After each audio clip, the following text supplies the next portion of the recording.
സമാധാനം നഷ്ടപ്പെടും. ഒന്നിനു വേണ്ടിയും അമിതമായി യാചിക്കരുത്, നിങ്ങൾ അപമാനിക്കപ്പെട്ടേക്കാം.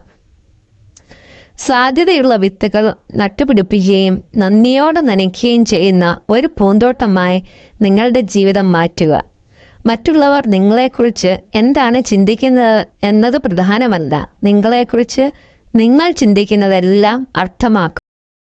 ഭയപ്പെടാൻ തുടങ്ങിയാൽ ഭയപ്പെടുത്താനും ആളുണ്ടാകും. പിന്തിരിഞ്ഞോടാൻ തീരുമാനിച്ചാൽ ജീവിതകാലം മുഴുവൻ പിന്തിരിഞ്ഞോടേണ്ടി വരും. തോൽക്കാൻ തയ്യാറായാൽ മരണം വരെ തോൽക്കാൻ മാത്രമേ സമയം കാണൂ. ഏതു സാഹചര്യത്തിലും മുന്നോട്ടു പോകാൻ തയ്യാറായി ഇറങ്ങൂ. എന്നാൽ നിങ്ങൾക്ക് അന്തസ്സോടെ ജീവിക്കാം.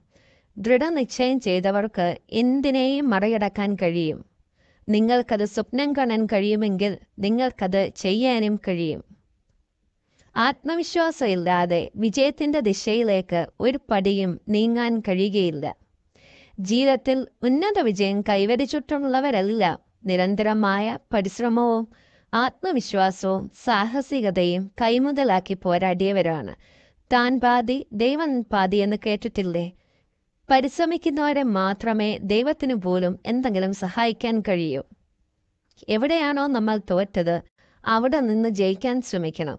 എവിടെയാണോ നമ്മൾ കരഞ്ഞത് അവിടെ നിന്ന് ചിരിക്കാൻ പഠിക്കണം. എവിടെയാണോ നമ്മൾ തകർന്നത് അവിടെ നിന്നും ഉയർന്നെണീക്കണം.